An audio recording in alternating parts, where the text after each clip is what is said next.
Okay. Everybody knows that we're the land of the free. But have you ever wondered how we got that way? I'm Louie Hoffman. And I'm Ollie Hoffman, and this is Amending America, the Bill of Rights. The Constitution didn't have many laws that we have today. It didn't have freedom of the press, freedom of religion. So one day, the Constitution needs amendments. And then Article 5 was created. So Article 5 states that you can change the Constitution, but it has to grow over time, and it's very difficult. James Madison, he wrote the Bill of Rights. The Bill of Rights was the Constitution originally, but added laws added to it. Then there was freedom of religion, freedom of the press, and so on. A government is invigorating when each of us is willing to participate, shaping the future of this nation.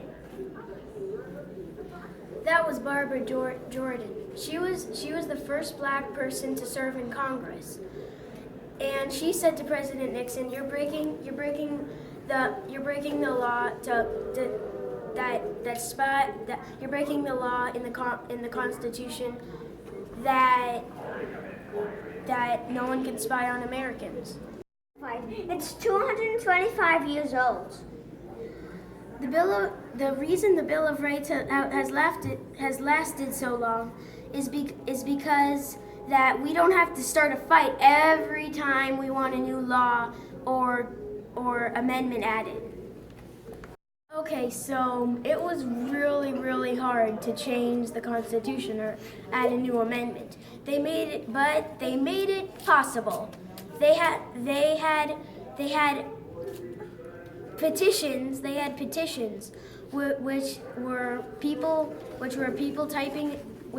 signing their signatures. If a person got like 10,000 signatures or something, they could add an amendment into the Constitution.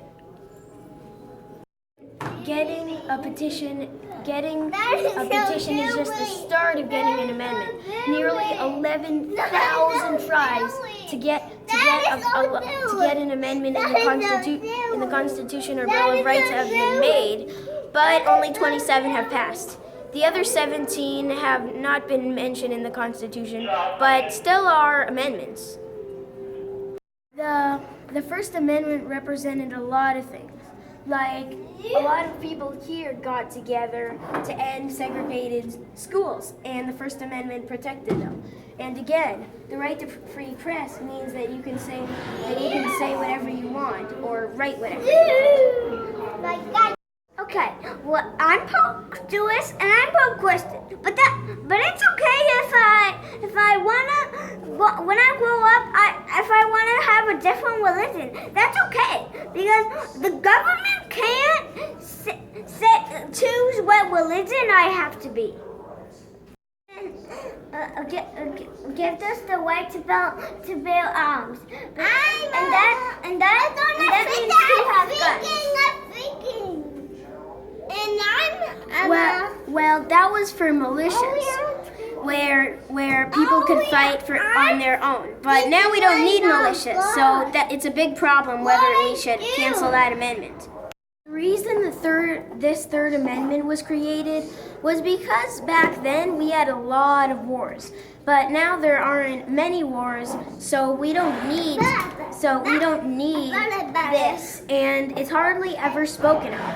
This is still an actual amendment, and everybody has to follow it, and everyone does, I think. What is the amendment? The amendment is that soldiers can't come into your homes at the time of war. They can't spy on you. Without a warrant, anyway. Anyway, this is the Fifth Amendment, and it says that you don't have to say bad things about yourself in court. You can just say, I take the Fifth, if you don't want to say things in court. People who have been accused of crimes have rights. This is the Sixth and Seventh Amendments. And then have cool says that we can't have cool or we can't have cool and unusual punishments. Right here is a person having feathers all over them in tar. This was very, very mean. Tar is very hot, and it would be pretty embarrassing if you had feathers all over you. This was banned a long time ago because the 8th Amendment banned it from happening.